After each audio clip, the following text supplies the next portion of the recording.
New year. तो आज का जो हमारा टॉपिक होगा न्यू, वो आज हम पढ़ेंगे पियाजे थ्योरी ऑफ कॉग्निटिव डेवलपमेंट। आज हमने कॉग्निटिव डेवलपमेंट की पियाजे की थ्योरी पढ़नी है। Cognitive development,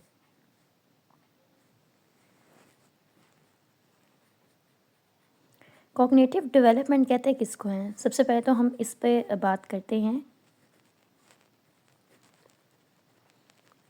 cognitive development, cognitive से मुराद होता है हमारा माइंड।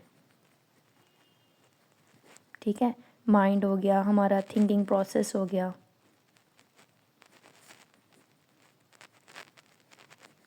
ठीक है, अब कॉग्निटिव डेवलपमेंट पे सबसे ज़्यादा जो काम किया है वो किसने किया है? जीन पियाजे ने काम किया था। जीन पियाजे जो थे वो स्विट्ज़रलैंड में पैदा हुए।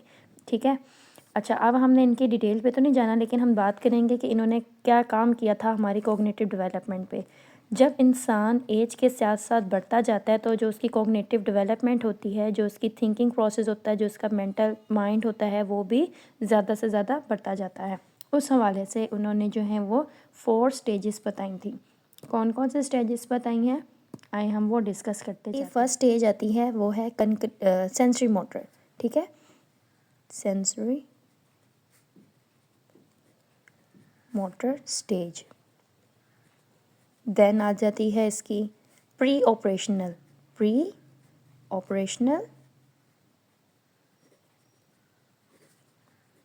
स्टेज। देन प्री ऑपरेशनल के बाद क्या आता है? कंक्रिएट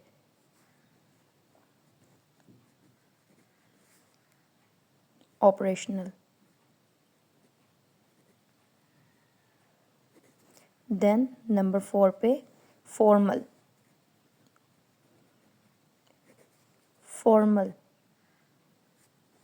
ओके। अगर हम सेंसरी मोटर स्टेज की बात करते हैं तो इसका क्या मतलब है कि बच्चा जो है वो अभी छोटा है। ठीक है, उसका जो नॉलेज है वो फॉर्मल नॉलेज से या इस लेवल, इन 3 लेवल से बहुत कम है। सेंसरी मोटर जो एज होती है वो होती है 0 से 2 ईयर्स के दरमियान। ठीक है, और इसमें जो नॉलेज होता है वो थ्रू हम किससे लेते हैं? सेंसेस से, and motor movement rather than the mental process. इसमें क्या करते हैं हम? नई नई चीज़ें जो है वो बच्चा देखेगा, उसको मेमोराइज़ करेगा, रिकॉल करेगा, उससे जो है अपने जो माइंड सेट होता है उसमें बिठा लेगा। जैसे एक 2 साल के बच्चे को दिखाया जाएगा कि ये जो है वो बलून है, तो अब उसको बार बार वो बलून दिखाया जाएगा, वो उसको याद करेगा कि ये वाला जो सर्कल वाली चीज़ है और ये क्या है? बलून है। ठीक है, अब वो इसको क्या करेगा? वो याद कर लेगा, उसने अपना जो इमेज बना लिया है। इसमें क्या होता है? इसमें थोड़ा सा नॉलेज होता है, इसमें सेंसेस और बार बार मेंटल प्रोसेस को रिकॉल करके दोहराया जाता है। ठीक है, नेक्स्ट स्टेज आ जाती है हमारी pre operational stage. Pre operational stage की इसी स्टेज में उस बच्चे को पता लगता है कि मैंने बड़ों से बात कैसे करनी है, मैंने अपना जो बस्ता है उसको कैसे बनाना है, कॉपीज़ किस तरह, और राइटिंग की तरफ जाता है। मतलब वो इसमें ABC सीखेगा, अलिफ बे सीखता है, और बहुत सी जो अशिया होती हैं वो अपनी ज़िंदगी में सीखता होता है। अब उसको पता लग जाता है कि अगर डोर पे बेल हुई है तो मैंने डोर खोलना है, किसके लिए मैंने दरवाज़ा खोलना है और किसके लिए मैंने दरवाज़ा नहीं खोलना। मतलब इस स्टेज में बच्चे की जो अक्ल और शऊर है वो काम करना बेहतरीन तरीके से शुरू होता है, हम ये कह सकते हैं। नेक्स्ट स्टेज जो है वो हमारी है कॉन्क्रीट ऑपरेशनल। ऑपरेशनल का वैसे मतलब क्या होता है? ऑपरेशनल का मतलब होता है लॉजिक होता है। अच्छा, यहाँ मैं आपको बताना भूल गई कि प्री ऑपरेशनल का मतलब होता है कि लॉजिक से पहले आप क्या, मतलब आपकी होती है स्टेज, मतलब। अच्छा, अब कॉन्क्रीट की तरफ अगर हम आ जाएं, कॉन्क्रीट का मतलब होता है कि जो चीज़ आपकी आंखों के सामने हो रही है, हर वो चीज़ जो आपकी आंखों के सामने हो, ठीक है, जिसको आप देखें। ठीक है, हर वो चीज़ जिसको आप देख के लॉजिकली थिंकिंग प्रोसेस की तरफ जाते हैं उसको कहते हैं। अच्छा, और जो ये वाला अरसा होता है, ये अरसा होता है 7 to 11 ईयर्स की एज में, 7 to 11 ईयर्स की एज में होता है। अब इसमें बच्चे ने क्या करना है? कॉन्क्रीट ऑपरेशनल स्टेज में बच्चा क्या करेगा? क्लासिफिकेशन करेगा। ठीक है, क्लासिफिकेशन करेगा, ऑब्जेक्ट्स को देखेगा, ऑब्जेक्ट्स के अलावा जो है वो क्या करेगा? ऑब्जेक्ट्स के अलावा वो क्या क्या करेगा, बहुत अच्छे तरीके से जो है बहुत अच्छे से उसको पता लग जाएगा, वेट के साइज़ का पता लग जाएगा उसको। उसके अलावा जो है वो बहुत सी जो है वो सिचुएशन को एक्सेप्ट करेगा और उस लिहाज से जो है वो आगे बढ़ने की कोशिश करेगा। तो ये तो हो गई है कॉन्क्रीट ऑपरेशनल स्टेज। इसकी मैं मिसाल मैं आपको इस तरह देती हूँ, जैसे कि एक मसलन ये फूल खूबसूरत भी है और खुशबूदार भी है। वो अपने आप को दूसरों की जगह रख कर बेहतर अंदाज में सोचने लगता है और दूसरे लोगों को समझाने के लिए ज़रूरी समझता है। उसको पता लग जाता है कि जो मैंने ये फूल तोड़ा है, इस फूल का रंग क्या है, सुर्ख है। ठीक है, अब ये उसकी आंखों के सामने आ गया कि ये जो फूल है इसका रंग सुर्ख है।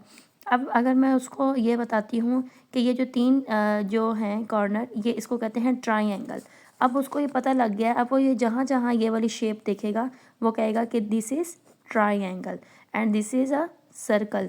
ये कौन सी स्टेज में है, और ये कॉन्क्रीट ऑपरेशनल स्टेज में हो रही है, जहाँ पे बच्चा अब लॉजिकल थिंकिंग करता है देख के। ठीक है, इसको कहते हैं देख के करना। 11 से अबव। ठीक है, ये जो फॉर्मल वाली जो स्टेज होती है वो 11 साल से अबव होती है और ये लास्ट स्टेज होती है।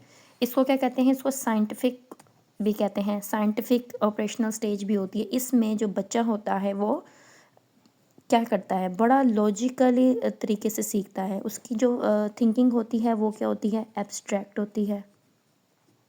ठीक है, वो क्या करता है, डिडक्टिव रीजनिंग की तरफ जाता है। अच्छा, अब ये डिडक्टिव और इंडक्टिव क्या होती है।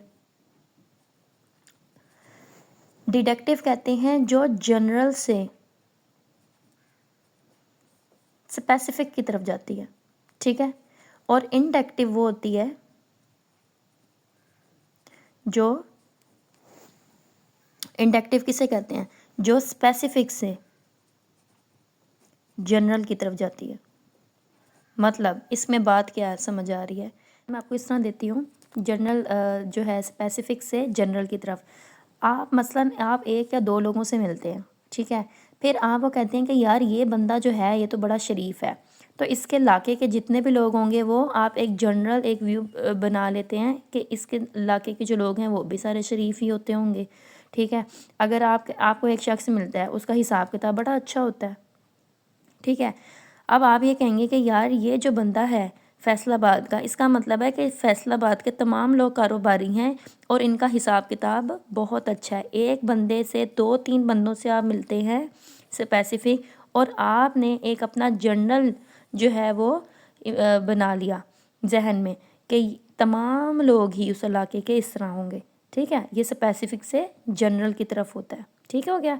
अब हम, और जो नेक्स्ट आता है वो आता है प्रॉब्लम सॉल्विंग। अच्छा, इसमें क्या होता है, बच्चा जो है वो प्रॉब्लम सॉल्विंग भी करना शुरू कर देता है।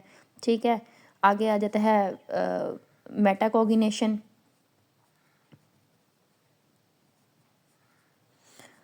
अच्छा, इसकी जो पूरी ये थ्योरी है और ये लास्ट जो थी ये स्टेज थी, इसमें क्या होता है, इसमें मैं दोबारा से रिपीट कर देती हूँ कि thinking about things which are not in front और प्रेजेंट। अब हमारी आंखों के सामने वो चीज़ें नहीं हो रही, हमारी आंखों के सामने चीज़ें नहीं हैं। हमारी आंखों के सामने कब होती थी, कॉन्क्रीट में होती थी। हम वो लॉजिक लेके जो थे मसले का हल निकालते थे, लेकिन फॉर्मल में हम अब बड़े हो गए हैं, हमने अब क्या करना है, साइंटिफिकली उसको सोचना है। ठीक है, driving rule from general to specific, specific to general, मैंने यहाँ पे अभी आपको मिसाल दी थी। फिर आ जाता है मेटाकॉग्निशन। क्या होता है, अभी हमने बात की है metacognition. What is metacognition, metacognition about thinking और mental process higher order thinking. हमारी ये जो हायर ऑर्डर थिंकिंग होती हैं, हायर ऑर्डर थिंकिंग, सॉरी मेरी राइटिंग ऐसी ही है okay, higher order thinking, comprehension आ जाता है, आपकी planning to find solution of task. ठीक है, आपकी ऐसी थिंकिंग प्रोसेस जो आपकी मुश्किलात को हल करे। ठीक है, मुश्किल सिचुएशन को, उसको हम कहते हैं मेटाकॉग्निशन।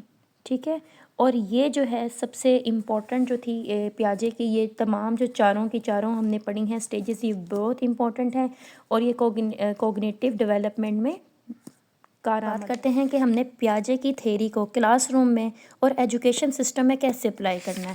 अब हम उससे रिलेटेड बात करना चाहते हैं।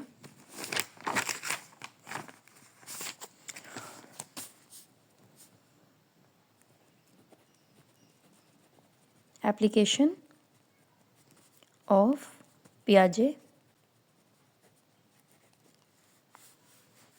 थ्योरी इन एजुकेशनल या क्लासरूम में। सबसे पहले बात आ जाती है एक्टिविटीज़ की। इसमें आ जाता है कंस्ट्रक्टिविज़म।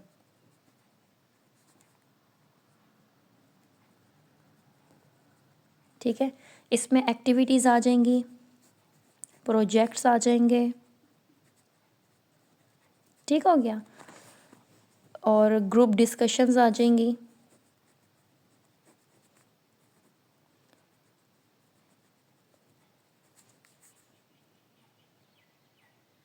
एक्सेट्रा। उसके बाद जो आता है नंबर 2 पे टीचर। ठीक है, अब टीचर को किस तरह होना चाहिए? टीचर को ऐसा होना चाहिए कि वो बीइंग अ फ्रेंड हो।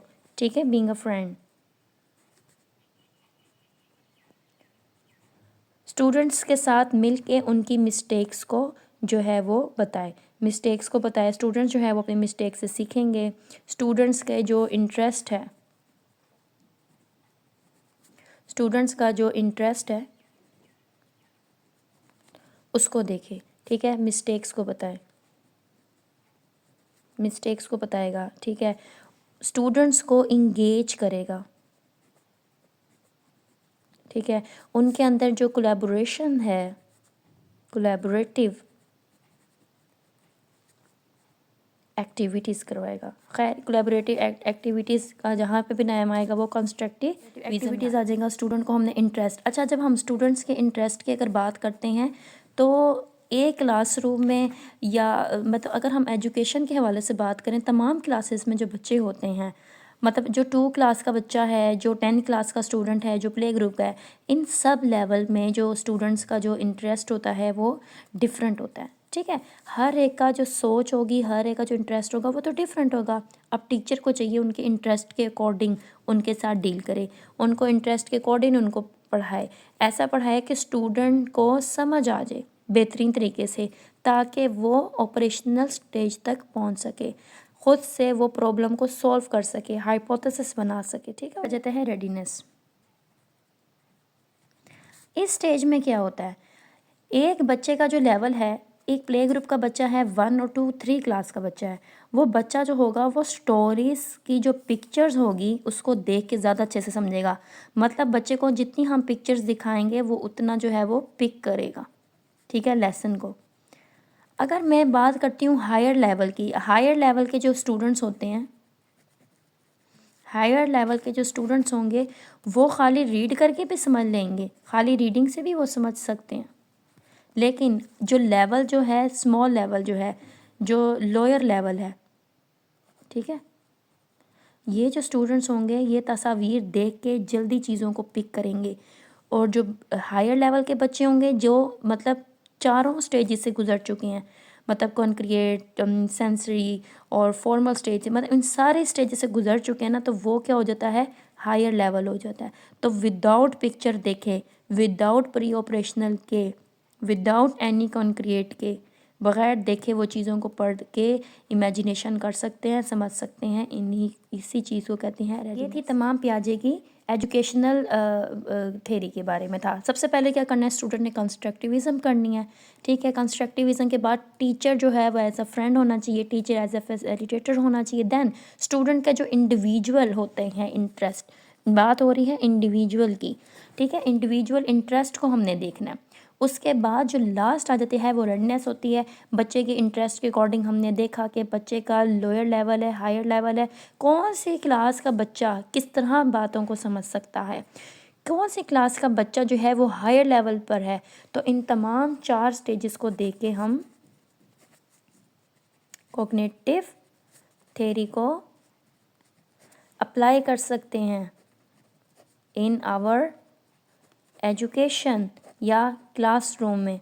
ठीक हो गया, अल्लाह हाफिज़।